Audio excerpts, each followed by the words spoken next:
What is the temperature coefficient value of aluminium at 20 degrees Celsius? Okay. Option A 40.3 into 10 raised to minus 4.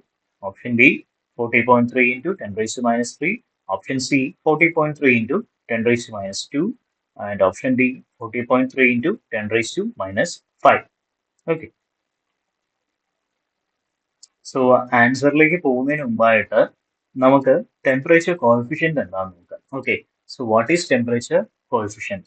Okay, so basically temperature coefficient എന്ന് പറഞ്ഞു കഴിഞ്ഞാൽ ഒരു per degree change, okay, ഒരു മെറ്റീരിയലിന്റെ per degree change in ടെമ്പറേച്ചറിൽ സംഭവിക്കുന്ന എന്താണ് electrical റെസിസ്റ്റൻസിന്റെ ഫ്രാക്ഷണൽ ചേഞ്ച് ആണ്. ഓക്കെ, അതായത് ഒരു ഡിഗ്രി ടെമ്പറേച്ചർ കൂടുന്ന സമയത്ത് അല്ലെങ്കിൽ ചേഞ്ച് ചെയ്യുന്ന സമയത്ത് ഒരു എന്താ പറയാ ഒരു ഒബ്ജക്റ്റിന്റെ അല്ലെങ്കിൽ ഒരു മെറ്റീരിയലിന്റെ ഇലക്ട്രിക്കൽ റെസിസ്റ്റൻസിൽ എത്രത്തോളം മാറ്റം ഉണ്ടാവുന്നു എന്ന് കാണിക്കുന്ന ആ ഒരു എന്താ പറയാ വാല്യൂ ആണ്, അല്ലെങ്കിൽ അതിന്റെ ഒരു എന്താ പറയാ നേച്ചർ, ആ ഒരു ഒബ്ജക്റ്റിന്റെ അല്ലെങ്കിൽ ആ ഒരു മെറ്റീരിയലിന്റെ ആ ഒരു എന്താ ആ ഒരു നേച്ചർ കാണിക്കുന്ന ഒരു വാല്യൂ ആണ് ഈ ടെമ്പറേച്ചർ കോഎഫിഷ്യന്റ് ഓഫ് റെസിസ്റ്റൻസ് എന്ന് പറയുന്നത്. ഓക്കെ, ഇത് പൊതുവെ നമ്മുടെ കണ്ടക്ടേഴ്സ് അല്ലെങ്കിൽ മെറ്റൽസ് ആയിട്ട് വരുന്ന മെറ്റീരിയൽസിൽ അല്ലെങ്കിൽ എലമെന്റ്സിൽ നമുക്ക് എന്താണ് ഈ ടെമ്പറേച്ചർ കോഎഫിഷ്യന്റ് പോസിറ്റീവ് ആയിരിക്കും.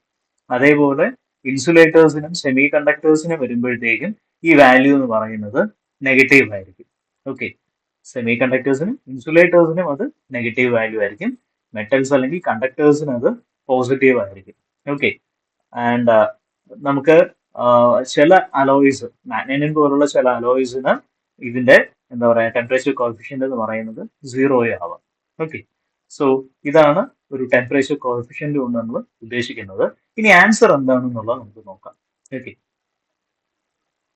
സോ ഇതിൽ ആൻസർ വരുന്നത് option a 40.3 into 10 raise to -4 ആണ് വാല്യൂ വരുന്നത്. ഓക്കെ,